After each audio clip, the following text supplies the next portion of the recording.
आदाब, मेरा नाम डॉक्टर सुवर्चला है। मैं जीवा फर्टिलिटी सेंटर्स में साइंटिफिक डायरेक्टर हूँ। क्या मूंगे की फली इनफर्टिलिटी के लिए अच्छा होता है? क्या आपका ये स्पर्म प्रोडक्शन में हेल्प करेगा? क्या आपके अंडों का क्वालिटी बेहतर करने में ये हेल्प करेगा? आज इसके बारे में देखते हैं। स्टडीज इसके बारे में ज़्यादा नहीं किए गए हैं और जो भी डेटा है वो बहुत कम है, लेकिन इसके जो न्यूट्रिशन होते हैं उसके बारे में जांचने की कोशिश करते हैं जो ऑलरेडी स्टडीज किए गए हैं। सो ये मूंगे की फली में और उसके पत्तों में, जो उसे हम मोरिंगा लीव्स कहते हैं, उनमें protein, vitamin B6, vitamin C, iron, riboflavin, vitamin A और मैग्नीशियम बहुत अधिक मात्रा में देखा गया है। और ये जो भी मैंने आपको न्यूट्रिएंट्स बताए हैं ये सब स्पर्म प्रोडक्शन के लिए बहुत अच्छे हैं, ये प्रूवन है। सो मैग्नीशियम, विटामिन A, राइबोफ्लाविन, ये सब जो भी हैं स्पर्म प्रोडक्शन और उनकी क्वालिटी के लिए बहुत अच्छे होते हैं। इसीलिए ये सब एक साथ मोरिंगा लीव्स में है, मूंगे की फली में है, तो इसका कंजम्पशन अच्छा होता है और यही अंडों की क्वालिटी को भी मेंटेन करने में हेल्प करता है। तो पुरुषों में इसके क्या फायदे होते हैं देखते हैं।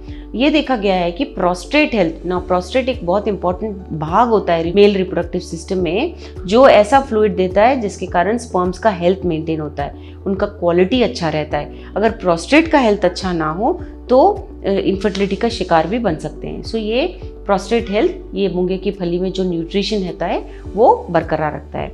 एरेक्टाइल डिसफंक्शन भी एक बहुत बड़ा कारण है जिससे इनफर्टिलिटी का शिकार बन सकते हैं। तो इसमें मूंगे की फली में जो भी न्यूट्रिशन है एरेक्टाइल डिसफंक्शन भी अधिक मात्रा में कम कर सकता है। सीमन में कभी कभी एंटी स्पर्म एंटीबॉडीज या रिएक्टिव ऑक्सीजन स्पीसीज, ये मान लीजिए जैसे कि पॉइजन है स्पर्म्स के लिए, तो ये भी कभी कभी अधिक मात्रा में होने से स्पर्म का क्वालिटी कम हो जाता है और इनफर्टिलिटी का शिकार बन सकते हैं पेशेंट्स, स्पेशली इन्फेक्शन वगैरह हो तो अगर मूंगे की फली या उसके पत्तों के सेवन करें आप तो इससे ये प्रॉब्लम्स भी कम होने के बहुत चांसेस होते हैं। तो आप खाएंगे कैसे? इसे दाल बना के खाइए, सब्जियों में डाल लीजिए, उसे पत्तों को सुखाकर ड्राई कर आधा या 1 चम्मच रोज गर्म पानी में डाल के पीजिए। जो भी है पुरुषों के लिए और औरतों के लिए, दोनों के लिए ये बहुत अच्छा होता है। फर्टिलिटी बढ़ाने के चांसेस इससे ज़्यादा होते हैं क्योंकि इसमें जो न्यूट्रिशन है वो स्पर्म और एग के लिए बहुत अच्छे होते हैं। हमने इस वीडियो बनाने के लिए बहुत मुशक्कत की है। मेहरबानी करके हमें लाइक और सब्सक्राइब जरूर कीजिएगा। शुक्रिया।